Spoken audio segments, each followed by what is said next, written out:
الحمد لله نحمده ونستعينه أشهد أن لا إله إلا الله وحده لا شريك له وأن محمدا عبده ورسوله. Assalamu alaikum, my good friends. When I was a younger man, I was extremely political. I am still, but I was just willing to put myself into a lot of risky situations and to challenge the order that I was faced with. I grew up during the days of apartheid when white people ruled us and told us to come in through the back door at their shops and to we were banned off certain buses and certain trains, and we couldn't go to the beach, and we were often told, listen, you nigger, or whatever the South African version of these words. I was given this term was given, this insult was given to me also. And I grew up to resent the existing system that I lived in because I could see it was an evil system, it was an unjust system. Although white people argued that it was okay, it was fair, they were treating everyone differently but equally. It was just a whole lot of balderdash, and they were selling it to us as something that made sense. And so all my young childhood and in my young days also, I learned that you cannot trust the system. The system is a fraud often, and you need to question the system. Right. So in my mosque and in my community, I questioned these issues, these very issues, because these guys were not challenging the system. They were not challenging the apartheid order. They were not challenging these the oppressive rules and laws that the whites were imposing on us as black people. And let me say, when I use the term black people, I mean for us as other than white people.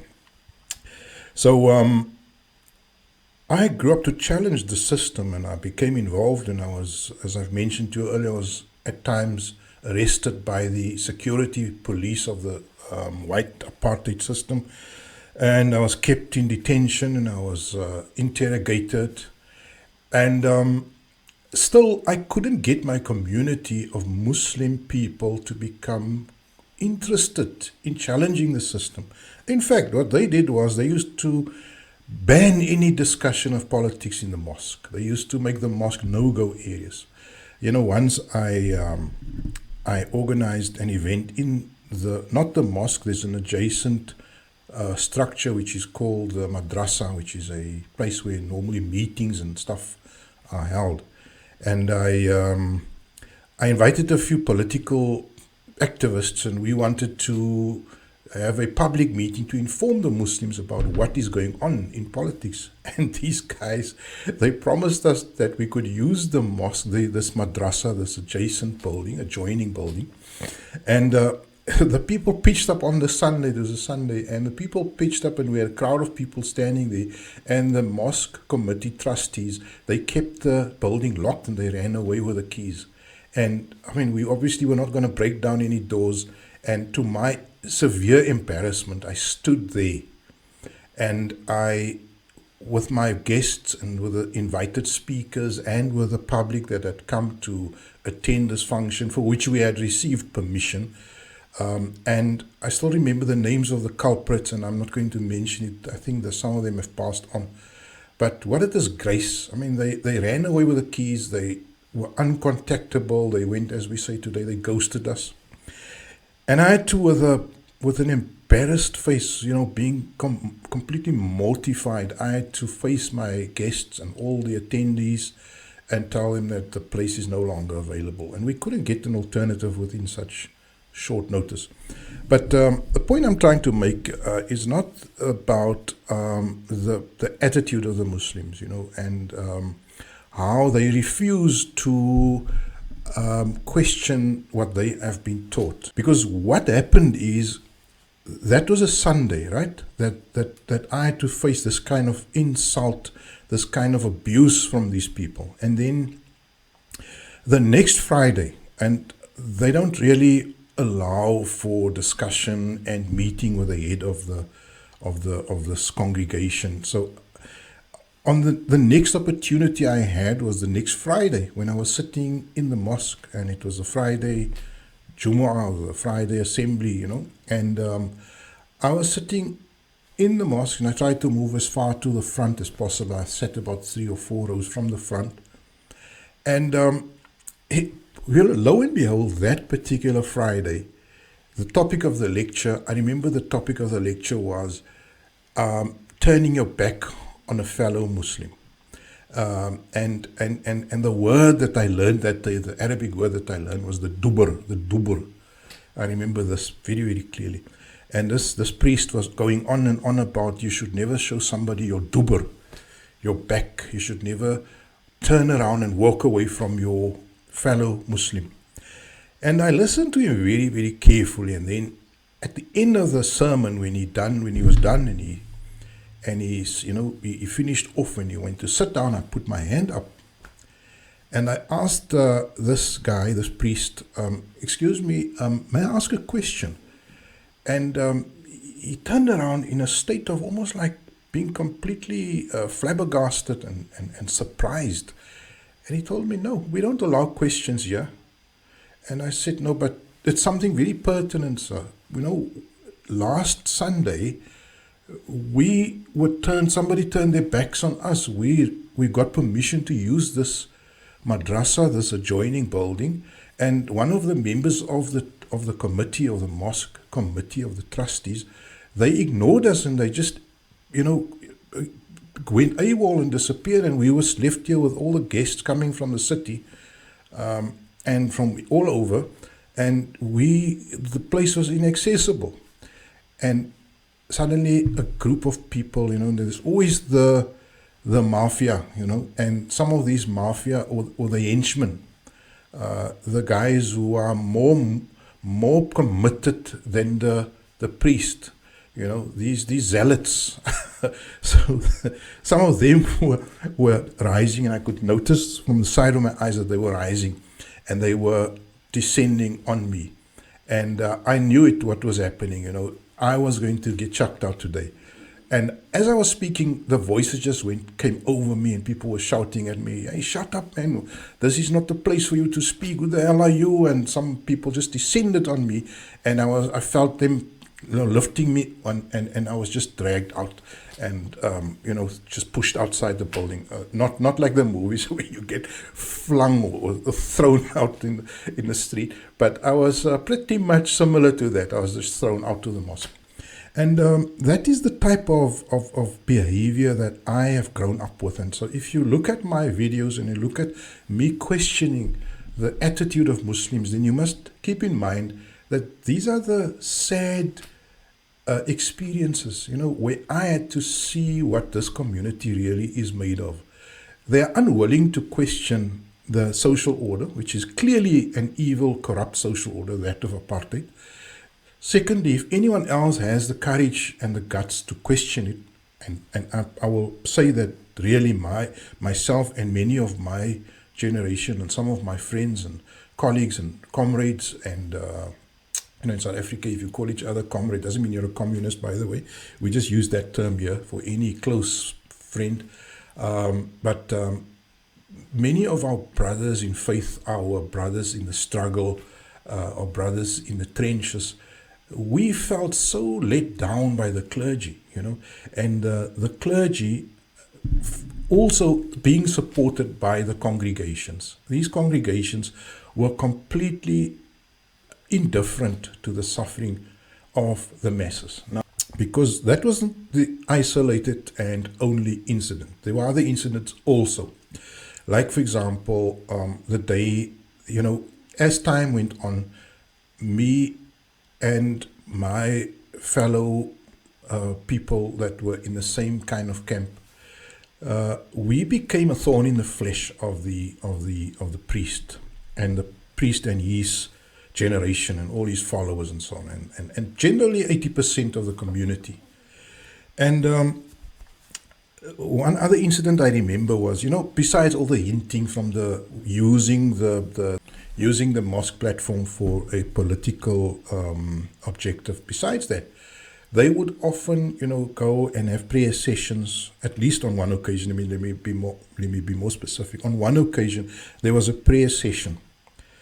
where the prayer included things like, may God strike down these enemies of us who are calling the people to other things besides the deen. And that is the kind of intimidation and abuse that we had to suffer within the so-called Muslim community. And very, very sad, shocking, And if you look at them now, because what has happened is in 1994, the whites packed up and left the government and left the system of government, or the chambers of power in South Africa, and they went to occupy the real chambers of power, which is actually owning everything in South Africa, owning the land, owning the universities, owning business, big business, owning the stock exchange.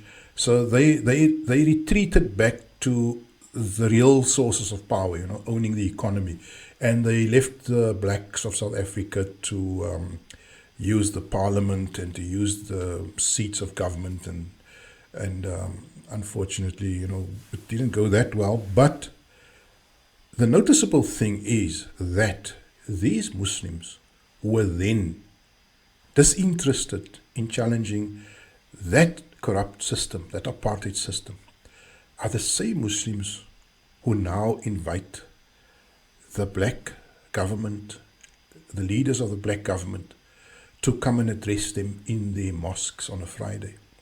So now you see they've shifted from their support, or their tacit support, or their indifference towards the white apartheid system, and now they are just jumping into bed with the new people in government. Not all of them, I'm making a generalization here, but the trend is now that Muslims are generally now again pro the new government, the new dispensation, the new order. And it's very sad that Muslims are just being blown like the wind, and they are not really, they don't have their feet on the ground. See, if Muslims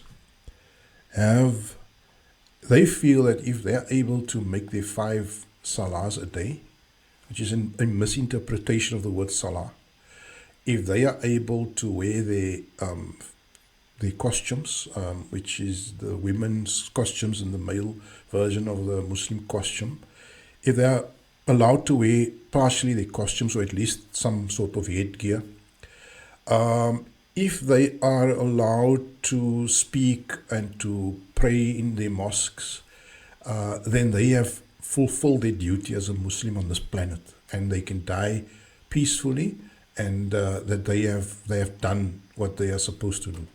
Little do they realize that they are absolutely and completely misinterpreting the message in the holy text of Islam, in the Qur'an, and also the other holy texts. Because there's no prophet of God that ever came to this planet and agreed with a social order and went and made some sort of ritual prayer and made some preaching to his family and to his community, and died a happy man with his 500 members in his flock. There's no prophet that ever did that. And any Muslim that can find me a prophet that had a life like that, I'm prepared to retract my words. There's no prophet. Most of all, the Muslims' favorite prophet is Muhammad alayhi salatu wasalam. Imagine if he had come and only sat around and preached to his family and his friends. And then there's Isa, there's Jesus, there's Moses, there's Solomon, there's David, there's Noah, all of them. There's no prophet that came and said that we have to accept the social order, we have to accept the power of the wealthy, the power of the elite, the power of the political conmen, the power of the religious conmen, and we have to accept all their power and try to build a religious community under all their power. And that is exactly what the Muslims have done, is that they have legitimized the existing powers that are in control, the political power, the economic powers, the intellectual forces, which is a form of religious power, in fact, today. And they are operating with the assumption that those powers are legitimate and that we as Muslims need to function within those powers. And that's why in the West today and in the East, you'll find often the scenario where Muslims are very, very pleased with themselves. They're very comfortable with their own practice of Islam, which is at complete peace and harmony with the evil establishment within which they live. So in Britain, you'll find that Muslims are there to make money, to buy new property, to elevate themselves financially, and to try to become good British citizens.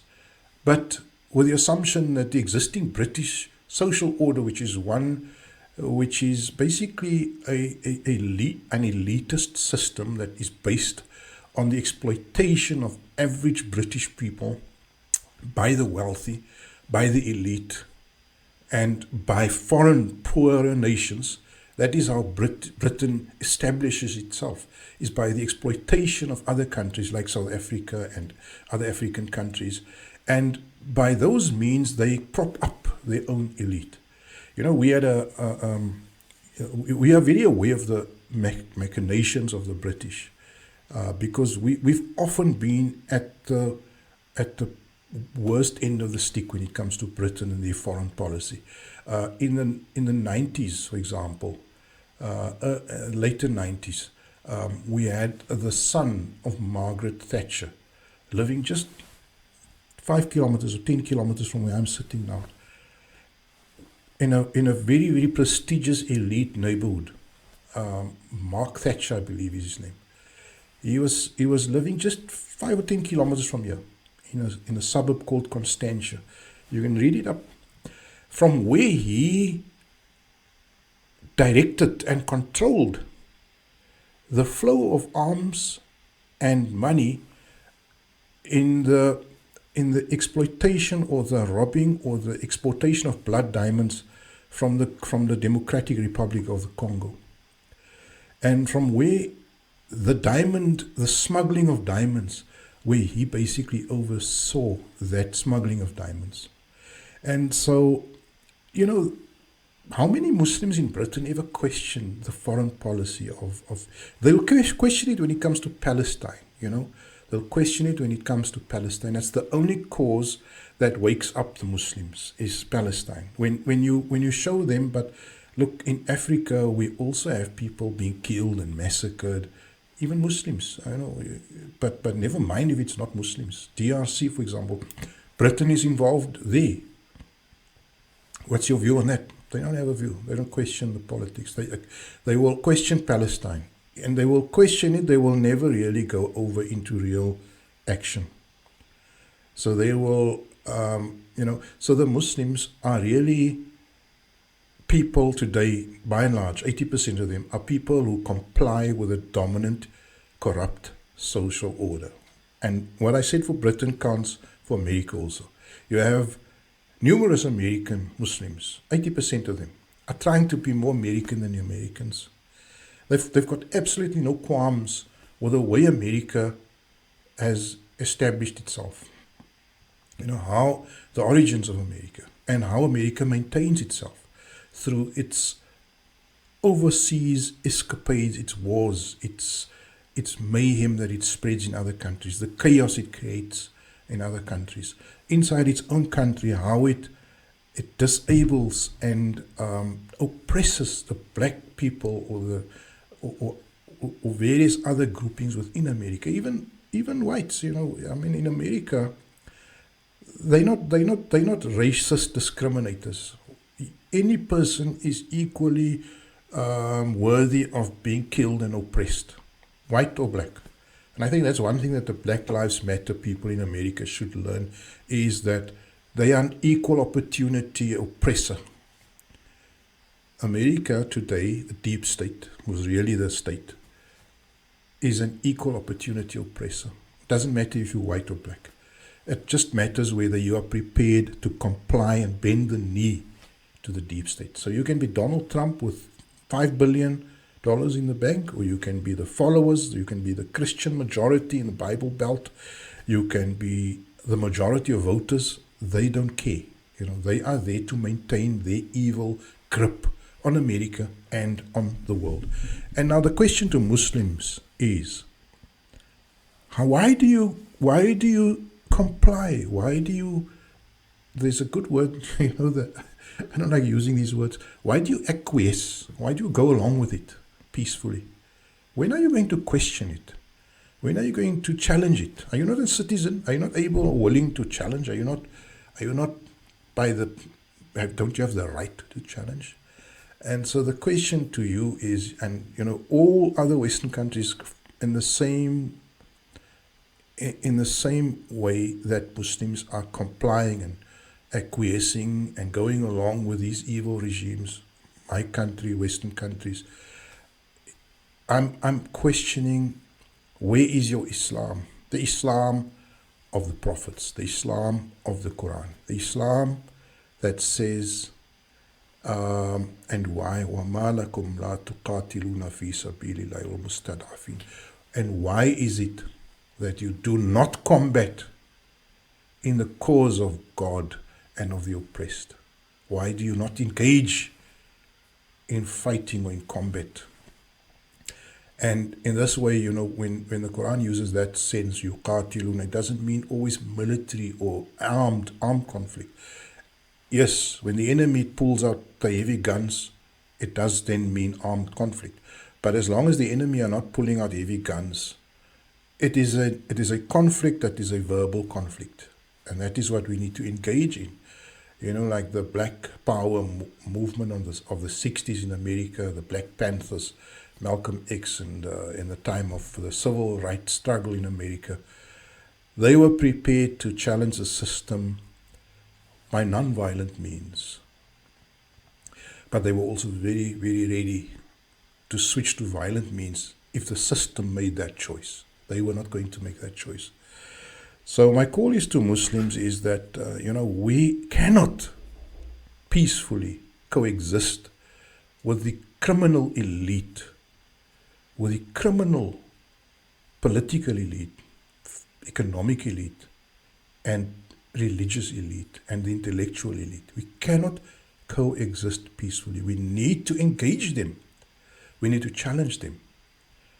And more than object, we should not just object to what they are doing and what they are saying. We should challenge them. We should use every non-violent means to stop it, to end it, and to shape ourselves, to organize ourselves, to challenge it. And I hope, we will develop that courage. As I said, in my community, my people were unwilling to ever muster the courage to challenge the system. And I hope things will change.